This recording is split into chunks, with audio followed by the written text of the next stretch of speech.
Hi folks, welcome back to our series in health and safety. This is our third video. We're going to be looking at controlling compensation costs. It's an interesting statistic here in Ontario that the average workplace accident in Ontario costs $59,000 in workers' compensation benefits and 4 times that in indirect costs. So when we talk about indirect costs, we're talking about premiums that you have to pay to the Workplace Safety and Insurance Board in the province. We talked about this earlier in class. Every industry has a rate assessed as a percentage of their payroll that they have to pay. They also have to pay for administration, having staff who look after keeping the workplace safe, and investigations, particularly in the event that somebody does get hurt. The Ministry of Labor comes in, right? So it's interesting, not just $59,000 and just the benefits of the workers off, but also all these other costs, right? So the more accidents you have, the higher the premium. So obviously that's why we put a lot of emphasis on accident prevention, because if we can prevent accidents, we keep our premiums down, right? So controlling compensation costs when it comes to health and safety can also be impacted by how quickly you respond to an accident. So in other words, if somebody is hurt at work, the faster you can respond, the less serious their injury may be, and you may even save a person's life.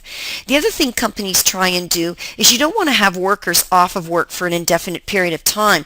So many workers who are off on workers' compensation claims will undergo a functional abilities evaluation, or an FAE, which is a return to work assessment, to determine what kind of work people can do if they needed to get reacclimated or come back into a workplace. Many of our students are assessed. One of our students come back under second career programs, workers' compensation programs. They come into our program because maybe they've undergone a functional abilities evaluation in their workplace after they've been injured, and maybe there are no jobs that they really can do, and the ones they can do, they need special training for. So some of them come back to Mohawk to get that training. So people who have experienced that know what I mean. So those are ways you can control compensation costs. You can certainly reduce the cost of workers being off on claim by trying to bring them back earlier into a job that we know they can do.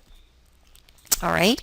The other thing we want to look at here, the third point, is creating a healthy work environment. And we're going to talk about a whole bunch of things in here. Protecting employees from health hazards in the environment. We talk about Workplace Hazardous Material Information System. That's what WHMIS stands for.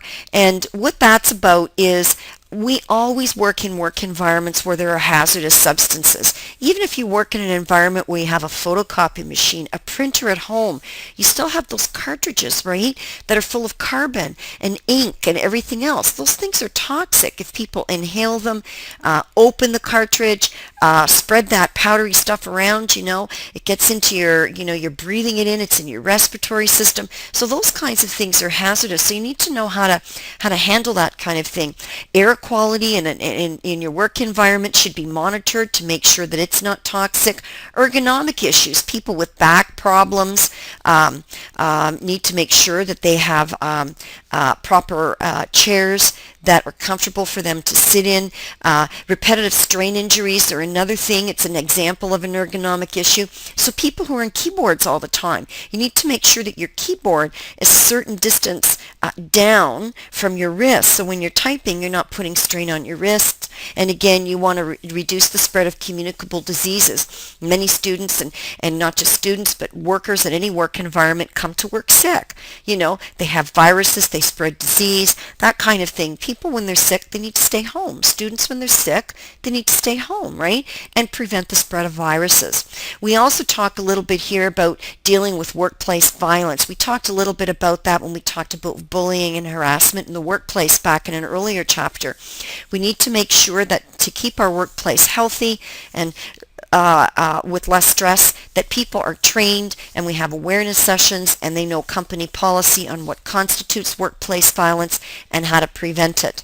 We want to promote better health for employees as part of our healthy work environment by maybe having wellness programs, fitness programs, even personal financial planning to show people how to save money and how to plan for retirement. That's all part of financial and wellness into retirement. And have also employee assistance programs where people who are maybe suffering from substance abuse or have children with emotional problems or substance abuse problems or personal problems are getting assistance through off-site counseling.